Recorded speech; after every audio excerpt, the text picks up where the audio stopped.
मुल्जिम उमर हयात का मजिस्ट्रेट के रूबरू एतराफ़ जुर्म बताया। मकतूला की सालगिरह पर केक लेकर पहुंचा तो उसने मिलने से इनकार कर दिया। दोबारा मिलने गया तो कई घंटे इंतजार के बाद भी मिलने ना आई।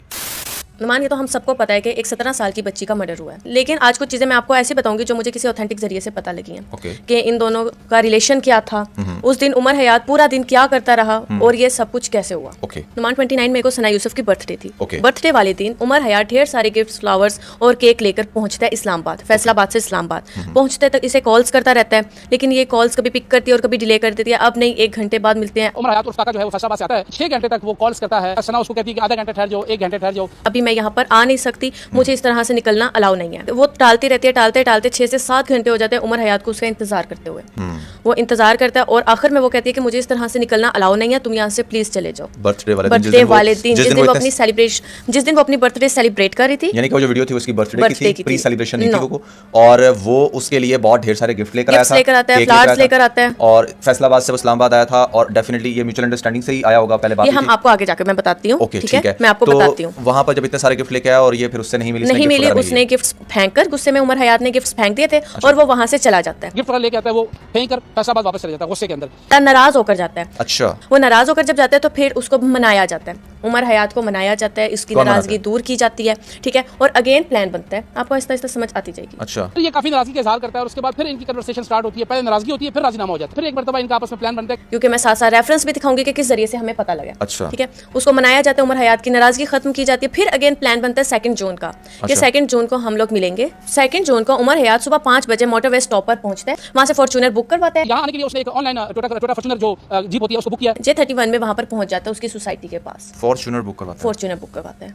ओके, ठीक है, फॉर्च्यूनर बुक करवाता है, वहाँ J31 में पहुंच जाता है। उसके घर से 3 गलियां पीछे फॉर्च्यूनर खड़ी कर देता है। वो वहां पर फॉर्च्यूनर में बैठ कर, क्योंकि आपको पता है वो टूरिस्ट की गाड़ी होती है, ठीक है, टूरिस्ट बुक करवाते हैं अक्सर, तो वहां पर वो साथ ड्राइवर भी होता है। उसने खुद ड्राइव नहीं की होती, ड्राइवर साथ होता है। वो वहां पर सुबह 5 बजे से उसको कॉल्स करना शुरू करता है, 2-3 बजे तक कॉल्स करता रहता है। कौन कॉल करता है? उमर हयात सना को। अच्छा, गाड़ी में बैठ के कभी व्हाट्सएप पे कॉल कर रहा है, कभी सिम पर कॉल कर रहा है, कहीं से भी सना से कांटेक्ट नहीं हो पा रहा। फाइनली जब सना जागती हैं, वो सोई हुई होती हैं, जैसे वो जाके वो मोबाइल चेक करती है तो देखते हैं कि उमर हयात की इतनी ढेर सारी कॉल्स आई हुई हैं। वो फिर कॉल्स के बाद उसको कॉल करती है, वो उससे वही कहते हैं कि आज तो हमारा मिलने का प्लान था, तुम किधर हो, मैं तुम्हारा बाहर वेट कर रहा हूँ, आ जाओ। तो वहां पर फिर उसको टालना शुरू कर देती है 12-1 बजे से। तो जब उसको देखती है कि इतनी ज्यादा कॉल्स उसने आई तो फिर इनका राब्ता दोबारा होता है और फिर उसके अंदर यही बात हो रही है कि जी आधा घंटा ठहर जाओ, 1 घंटे ठहर जाओ, अभी आती हूँ। 4 बजे के करीब वो उसको कह देती है कि मैं आज नहीं आ सकती, ठीक है, तुम यहाँ से चले जाओ। वो दूसरी दफा बुलाकर उसको मना कर देती है। वहां से उमर हयात फॉर्च्यूनर क्योंकि थोड़ा सा पीछे खड़ी होती है, पैदल आते इसके घर के बाहर आकर बाहर खड़ा हो जाता है। जैसे ही घर का गेट खुलता है मैं अंदर एंटर हो जाऊंगा। उसकी जब सेकंड टाइम उसने कहा कि मैं नहीं, वैसे तो फिर वापस नहीं गया, ये घर के आगे आकर खड़ा हो जाता है और इंतजार में होता है कि जैसे गेट खुलता है मैं अंदर चला जाऊंगा। सना यूसुफ का ये अपना घर नहीं था, ये लोग रेंट पर रहते थे। नीचे वाले पोर्शन में भी एक फैमिली थी और ये ऊपर सेकंड पोर्शन था इनके पास। सना यूसुफ भी एक मिडिल क्लास फैमिली से ताल्लुक रखती थी और जिस घर में ये रहती थी रेंट का किराए का घर है और ऊपर वाले पोर्शन में ये सना की फैमिली सना के साथ रहती थी, नीचे कुछ और लोग जो थे, ठीक है, इनका अपर पोर्शन था, नीचे कोई और फैमिली रहती थी। सना यूसुफ के उस दिन भाई और पापा घर नहीं थे। इनकी फूफो आई थी, जैसे आपको बताया कि बर्थडे सेलिब्रेट हुई थी, शायद उसी सेलिब्रेशन के बाद वो इधर स्टे कर गई होंगी। इसकी मम्मा जो थी वो डिटर्जेंट लेने मार्केट गई थी। घर में इस टाइम या तो नीचे वाले पोर्शन में नीचे वाली फैमिली थी, ऊपर वाले पोर्शन में सिर्फ सना और उसकी फूफो थी। सना अपने रूम में थी, उसकी फूफो एक अलग रूम में थी, ठीक है। नीचे वाली चूंकि एक अलग फैमिली रहती थी, उनमें से कोई भी फीमेल बाहर जाती है, ठीक है, गेट से बाहर जाती है, कुछ करती है और आकर अंदर वो चली जाती है, वो गेट बंद करना भूल जाती है। मतलब कि वो गेट बंद तो कर देती है, लॉक नहीं लगता। हवा से थोड़ी देर बाद उमर हयात को, जैसी हवा थोड़ी सी चलती है, उमर हयात को पता लगता है कि अच्छा ये दरवाजा खुला हुआ, क्योंकि आपको पता है थोड़ा सा दरवाजा हवा से और खुल जाता है अगर वो खुला हो तो। वो जल्दी से भागकर घर के अंदर चला जाता है और ऊपर वाले पोर्शन में चला जाता है, क्योंकि इन दोनों का कहीं ना कहीं आपस में कॉन्टैक्ट हुआ था। तो उमर हयात को पता था कि ये नीचे वाला पोर्शन इसका नहीं है, सेकंड पोर्शन इन लोगों का है।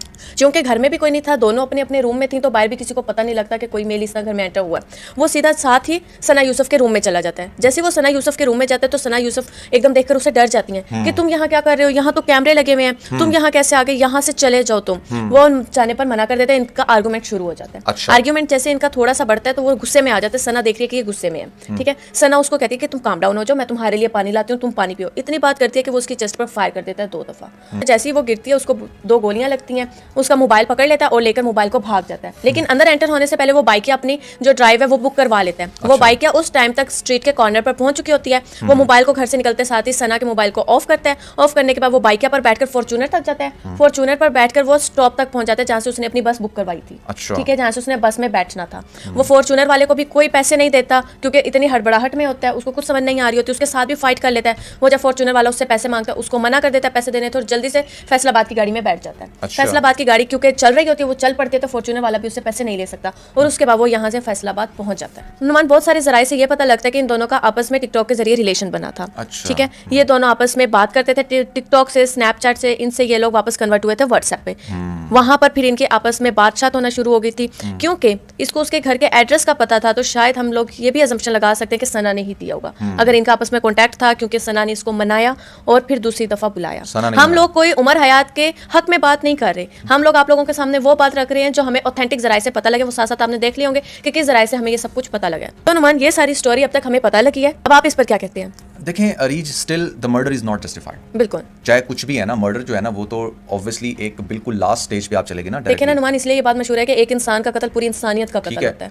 उससे बढ़कर तो कोई जुर्म है ही नहीं। अपनी पिछली वीडियो में भी ये कहा था। सबसे पहले तो यार मतलब आई एम लिटरली शॉक्ड कि जो मैंने भी पिछली वीडियो में बताया जिसमें हमारी मोस्टली असम्पशंस थी, कितनी सारी बातें उससे ऑलरेडी मैच हो गई हैं। ठीक है, अब जो असल बयान आया है उसका, लड़के का ही बयान होगा डेफिनेटली, जिसके बाद न्यूज़ चैनल इतना धड़ल्ले से ये बात कर रहे हैं कि जो कुछ भी हुआ, और कुछ चीज़ें डेफिनेटली वो फ़ोन से भी वेरीफाई हो जाती हैं।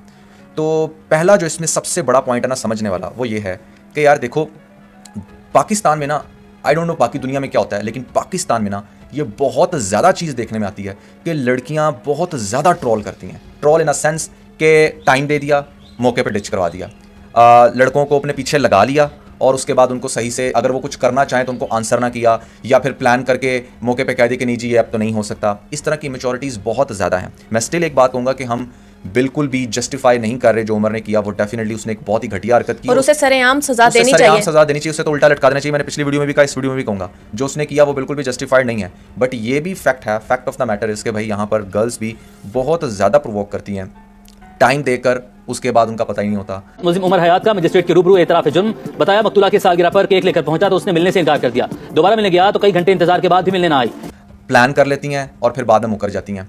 और सबसे ज़्यादा जो इसका नुकसान होता है ना, उनको इस बात का पता नहीं होता कि वो आग के साथ खेल रही हैं, क्योंकि हर लड़का एक नेचर का नहीं होता। शायद आपने 4 लड़कों के साथ ऐसा किया हो, 5 के साथ ऐसा किया हो, छठा लड़का ऐसा ज़रूर होगा जो अपने गुस्से में कुछ ना कुछ गलत कर जाएगा। देखें सना की जान तो डेफिनेटली चलेगी, उस पर हम सबको दुख है, लेकिन जान अब इसकी भी चली जाएगी।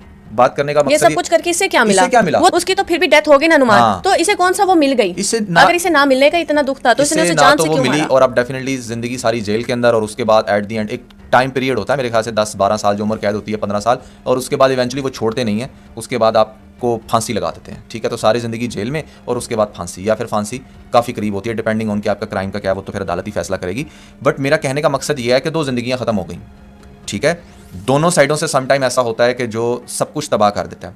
पहली बात अपने जहन में बिठा लो, अगर आप एक लड़के में इंटरेस्टेड नहीं हो, फॉर गॉड सेक आप उसे अपने पीछे मत लगाओ। आप उसको स्ट्रेट अवे इनकार करो, उसको ब्लॉक करो, उसको झूठी आस ना दो। कोई ज़रूरत नहीं है कि आप उसको कहो कि नहीं अच्छा मैं अब मिल लूँगी या तब मिल लूँगी। ठीक है, ये बहुत ही ज़्यादा ज़रूरी है। लड़कियों को ना ये बहुत बुरी आदत होती है कि वो चाहती हैं कि बस हम क्वीन है और हमारे पीछे दुनिया भागे। अच्छा नुमान, यहाँ पे मेरा एक क्वेश्चन है। ठीक है, जैसे कि मैंने भी आपको सारी स्टोरी बताई है, वो उसको कॉल्स कर रहा था, मान लेते हैं कि ठीक है सना नहीं उतनी इन्वॉल्व होगी, ठीक है, सना ने नहीं उतनी उसे घास डाली होगी, ये साइको है, क्योंकि कुछ इसके बैकग्राउंड पे ऐसा पता लगा कि इसके भाई ने भी खुद को मार लिया था। ठीक है ना, और अपनी बीवियों से तंग आके इसके भाई ने भी खुद को मार लिया था, तो गोलियां खा ली। इसका जो बड़ा भाई है उसके बारे में सुनने में आया कि उसने अपनी बीवियों से तंग आके उसकी 2 बीवियां थी, उसकी 2 बीवियां थी। और इंटरेस्टिंगली इसके बाप की 4 से 5 शादियां सुनने को मिल रही हैं।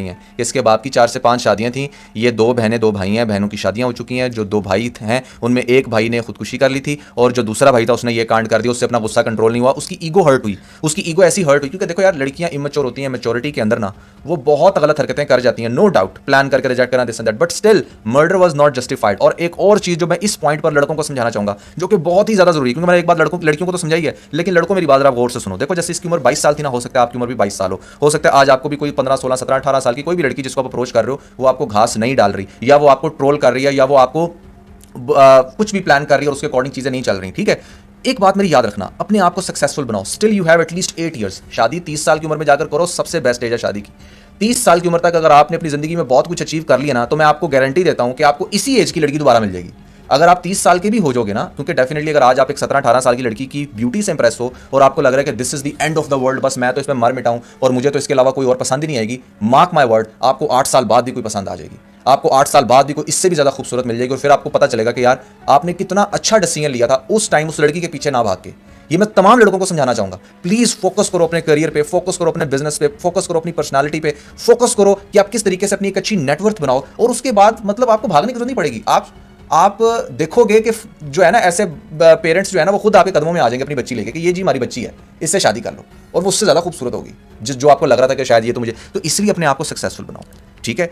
ऐसी बहुत सारी लड़कियां हैं जो इस तरह की स्टुपिडिटीज करती हैं और फिर उसके बाद फिर बहुत कुछ हो जाता है। और आपको मैं बात बताऊं, अच्छा नुमान, मेरे क्वेश्चन की तरफ वापस आते हैं ना, जो मैं असल में करना चाह रही जी थी वो मैं ये कर रही थी कि अगर ये उसको थ्रेट कर रहा था कि मैं बाहर आया हुआ हूँ, मेरे पास गन है, मैं तुम्हें कुछ कर दूंगा, दिखाई तो हो कि उसने कहीं ना कहीं पिक्चर में गन, या जब उसने एंड बिल्कुल वक्त पर आकर उसको मना कर दिया, तो इसने पुलिस को क्यों नहीं कहा? इसने देखे नुमान, ये इन्फ्लुएंसर है, बहुत सारे लोगों में उठती बैठती है, PR करती है, हम इसको एक हमारी नॉर्मल 17 गर्ल्स की लड़की के साथ मैच नहीं कर सकते, ठीक है? क्योंकि इनफैक्ट क्योंकि ये बहुत बड़ी बड़ी लड़कियों के साथ आ रही है, कुछ ऐसे लड़के जिन्होंने सॉन्ग शूट किया उनके साथ ये उनकी प्रमोशन के लिए आ रही है, मतलब कि ना इसने अपनी इस उम्र में बहुत सारे लोगों से मिलकर बहुत सारी नहीं तो थोड़ा बहुत एक्सपीरियंस ले चुकी थी। हमारी ये नॉर्मल 17 एज गर्ल की निस्बत ये थोड़ी सी मैच्योर थी, ठीक है, मैच्योर थी, ये हर इस तरह के ऊंच नीच को जानती थी। तो मेरा क्वेश्चन ये कि इसने उस टाइम पर पुलिस को क्यों नहीं बताया? पुलिस छोड़े, अपने घर में अपने पेरेंट्स को क्यों नहीं बताया? अगर इसके पेरेंट्स के साथ इतनी फ्रेंडशिप थी तो उन्होंने, देखे चित्राल के लोग हैं, हमारी वही बात कि उस तरह वो लोग अपनी वुमेन्स को सबको कवर करके रखते हैं, इतनी इसके अपने फादर के साथ भाई के साथ फ्रेंडशिप थी तो उन्होंने इसे अलाउ किया ना सोशल मीडिया पर आना। अगर अलाउ किया, इतना खुला माहौल था,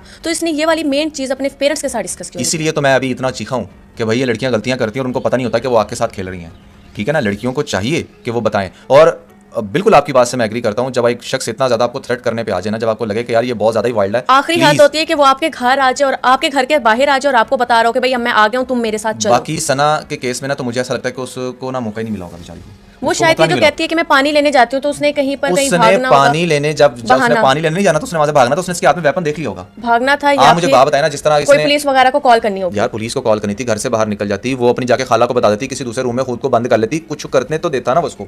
वो तो अंदर आया और उसने आकर इसके साथ सिर्फ यही कहा होगा कि भाई तुम क्यों नहीं आई, या मैं तुम्हारा कब से वेट कर रहा हूँ, मैं पागल हूँ, मैं ये कुछ कहा होगा ना इसने, या गालियां देती होंगी हो सकता है इसको डायरेक्टली मुंह के ऊपर। और उसके बाद इसने उसको काम डाउन किया और उसके बाद उसने साथ ही फाइट ठोक दिया, क्योंकि दिमाग उसका यार 21-22 साल, उफ, ये 16 साल की उम्र से लेकर 24 साल की उम्र तक लड़कों का जो दिमाग होता है ना, वो भाई पहाड़ की बुलंदी पे होता है।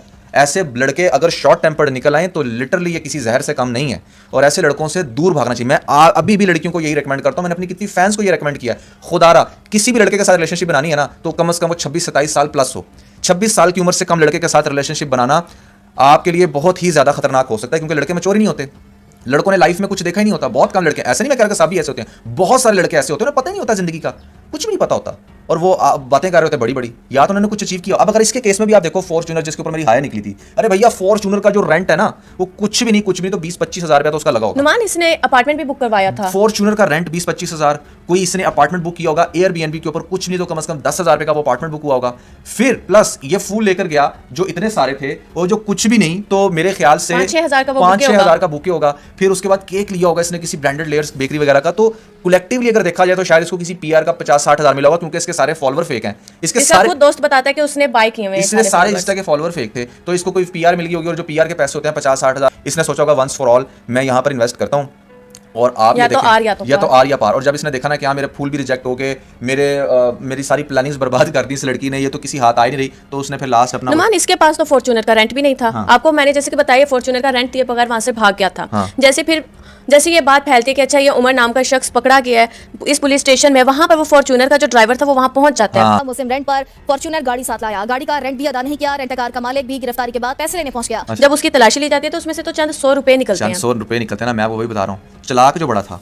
इस तरह तो सोचा जाए तो कोई वेपन भी कुछ भी नहीं तो कम से कम 50-60 हज़ार रुपए का वेपन होता है जो भी इसने लिया होगा। मेरा जो एस्टिमेट है, जो मुझे ऐसा लगता है इसने चोरी किया वो कहीं से। अच्छा, इसने वो कहीं से चोरी किया होगा, अफोर्ड कैसे कर सकता है भाई, नहीं क्या किया इसने, किसी से उधार लिया या कुछ। ये जो सारा सीन समझ में आता है ना, चाहे कुछ भी है, जिस तरह का इसका फैमिली बैकग्राउंड बता रहे हैं, एक मिडिल क्लास फैमिली से ताल्लुक रखता था, ठीक है। इसके लिए कोई वेपन बाय करना, गिफ्ट्स बाय करना, ये फॉर्च्यूनर करवाना, ये बहुत ज्यादा एक्सपेंसिव काम है। इसका मतलब है कि ये कहीं 6-7 माह से इसको इस तरह से ट्रैप करने की कोशिश कर रहा था, और इसके जहन में वो सारा प्लान था कि अगर ये मुझे ना मिली मैं मार दूंगा, अगर मेरे साथ आई तो ठीक है, तभी तो इसने वेपन लिया। नहीं, सुने, आपने बाकी सारी बातें ठीक की हैं, जो वेपन था ना उसके पीछे लॉजिक समझे। प्यार के जाल में फंसाकर अपार्टमेंट तक लेकर जाना था और वहां पर वेपन की बेस के ऊपर उस बच्ची के साथ कुछ गलत करना था। अंडरस्टैंड करें, क्योंकि अल्टीमेटली इसका मकसद उसको मारना नहीं था। अल्टीमेटली इसका मकसद ये था कि किसी तरीके से बस, चूंकि जब मैंने आपको बताया ना पिछली वीडियो में भी, जब लड़की के साथ कुछ हो जाता है और लड़की को ये पता होता है, इसने मेरी वीडियोस भी बना ली हैं, इसने ये कर लिया, फिर लड़की फिर उसकी हो जाती है, उसे पता होता है। और खास तौर पे पठान, चित्राली, जो भी आप इनके है जो कास्ट वगैरह है, इस तरह के जो लोग होते हैं ये अपनी इज्जत को लेकर बहुत ज्यादा प्रोटेक्टिव होते हैं। अब ऐसी लड़की के साथ अगर किसी ने कुछ गलत कर दिया, वो तो फिर अपना जीना मरना उसी के साथ कर लेती ना। तो ये इसकी सारी अगर आप कड़ियों से कड़ियां मिलाओ तो वेपन इसने पहले से अरेंज कर रखा होगा। वेपन मौके पर अरेंज नहीं हो सकता, मौके पर चोरी नहीं हो सकता। इसने पहले, वही आपकी बात ठीक है कि इसने पहले से वेपन अरेंज करके, जो ये बर्थडे पर भी आ रहा था, शायद इसका बर्थडे पर भी कुछ ऐसा प्लान था, या इसका ये प्लान होगा अच्छा उस अपार्टमेंट में बर्थडे सेलिब्रेट करते हैं, मैंने वहां तुम्हारे लिए सब रखा हुआ है। बर्थडे पर, या देखो बर्थडे पर हम ये भी सोच सकते हैं कि बर्थडे तक वो उसको फुल टाइम इंप्रेस करने की कोशिश कर रहा होगा कि मैं ऐसे गिफ्ट्स और फ्लावर्स के साथ जाऊंगा, वो इंप्रेस हो जाएगी। और उसके बाद जब उसने देखा अच्छा दूसरी ऑप्शन उसने पास रखी हुई थी, अच्छा अब मैं जब जाऊंगा तो मैं ऐसे कहूंगा कि मिलो, और अगर अब ये नहीं मिलेगी तो अच्छा। उसके बाद एक और मजे का बताऊं, जो मुझे ऐसा लगता है कि ये जो उसके घर के बाहर इतनी देर बैठा रहा ना, मुझे लगता है ये बारों बार ये कुछ ऐसा करना चाह रहा होगा कि ये जब इसको मैं फोन करके बुलाऊंगा ये घर से बाहर आएगी और उसी टाइम इसको वहां पर करके चला जाऊंगा, क्योंकि अल्टीमेटली इसका पर्पस ये था। लेकिन फिर जब इसने ये देखा होगा कि नहीं दरवाजा खुला है, नीचे नहीं आ रही, डर रही है कुछ भी, तो फिर ये ऊपर गया होगा। उस लड़की ने तो एंड तक अपने आप को घर में बंद रखा, बट वो बच्ची थी ना, उसको पता नहीं था, वो 17 साल कोई एज नहीं। मैं वही कह रहा हूँ कि ठीक है उसने दुनिया देखी है, बट उसको नहीं पता था कि वो आपके साथ खेल रही है। और यकीन माने आज की इस डेट में, अभी जब हम ये वीडियो रिकॉर्ड कर रहे हैं, इस टाइम भी हजारों नहीं लाखों 17 साल की बच्चियां हैं जो किसी ना किसी लड़के को इसी तरह जाल में फंसाया हुआ है और उनको झूठे दिलासे दे रही हैं और उनको फेक प्लान्स बना रही हैं उनके साथ, और उनको पता नहीं है कि यार कोई भी साथ फिर आकर हमें कहीं पर नुकसान पहुंचा सकता है। लड़कियों को भी चाहिए कि प्लीज आप लोग इस तरह की हरकतें मत करें, अपने पेरेंट्स का सोचें, अपना सोचें, अपने फ्यूचर का सोचें। ऐसे नहीं किसी को भी टाइम दे दिया करते, ऐसे नहीं किसी के पास भी चले जाया करते। और खास तौर पे इमैच्योर लड़कों को, जिनको मैं कहता हूँ भाई 25-26 साल से लड़का जो नीचे आना भी नजर में, वो इमैच्योर ही है। क्योंकि मैंने बहुत कम देखे हैं, मैं एक कॉर्पोरेट ऑफिस में लीड भी रहा हूँ, मैंने बहुत सारे लड़के हायर किए हैं, इमैच्योर ही होते हैं भाई, 90% इमैच्योर होते हैं। कोई एक दो होता है जो मैच्योरिटी का मुजाहरा करता है। तो आपको कौन सा मिलेगा फिर, ये आप उसकी प्रोबेबिलिटी खुद ही निकाल लें। So it's very heartbreaking. लेकिन साथ ही साथ मैं ये बात जरूर कहूंगी कि इसका जो अकाउंट है मेरे ख्याल से उसको बंद हो जाना चाहिए। हाँ, ये तो बहुत सारे लोग देखें यार तो साथ, मुझे नुमान एक चीज की नहीं समझ आ रही, जब उस बच्ची की डेथ हुई वो उसके सिर्फ फॉलोअर्स 7 लाख थे, ठीक है, अब 1 मिलियन प्लस हो चुके हैं। आप उसे फॉलो करने का क्या फायदा, जब वो हयात थी, वो आप लोगों के दरमियान थी, हंसती खेलती, आप लोगों को हंसाती थी, तब क्यों नहीं आप लोगों ने उसे फॉलो किया, तब आप लोगों ने उसे इज्जत क्यों नहीं दी? मतलब कि ऐसी बच्चियां जो आप लोगों को हंसाती हैं, जो आप लोगों के लिए अपनी खुशी के लिए भी बनाती हैं, क्या उनके लिए मरना जरूरी है? आप लोगों ने तभी उन्हें फॉलो करना है। अब वो बेचारी कि वो इस दुनिया में नहीं रही और अब आप लोग उसे फॉलो कर रहे हो, तो इस चीज की कहीं से सेंस नहीं बनती है। और वैसे भी ना मैं एक और बात कहना चाहूंगा, यहाँ पर बहुत सारी ऐसी उसकी फ्रेंड्स हैं जो उसकी वीडियोस रिलीज कर रही हैं, और खास तौर पे उसकी कजन की तरफ से एक मैसेज आया है बिल्कुल कि प्लीज फॉर गॉड सेक अब उसका थोड़ा सा एहतराम किया जाए, उसकी कोई नई वीडियो अपलोड, जो ऑलरेडी है वो तो है, उसका तो कुछ नहीं कर सकते, बट उसकी कोई नई वीडियोस मत जो आप लोगों ने रखी हो कि अच्छा यार हम लोग आकर फ्यूचर में हम लोग इस टाइम पे हम लोग पब्लिक करेंगे। कोई भी लड़का या कोई भी लड़की जो उसकी दोस्त थी, प्लीज उसकी कोई फर्दर वीडियो रिलीज मत करें, चाहे वो अच्छी है या बुरी है, ठीक है ना, उसको अपनी हद तक रखें। ये एथिकली भी अच्छा नहीं लगता ऐसे कि आप उसकी वीडियो जो पुरानी है हम उसका कुछ नहीं कर सकते, वो तो सोशल मीडिया से कभी हट नहीं सकते, वो तो रिमेंबरिंग है ना, वो तो साथ रहेंगी। आप लोग रखें अपने पास, देखें उसको, हमेशा अपनी दुआओं में याद रखें। हाँ, so guys that was everything about the bold couple episode 47 हो गई आई गेस, और आई थिंक हम लोगों ने काफ़ी एफर्ट्स किए हैं ये सारा डाटा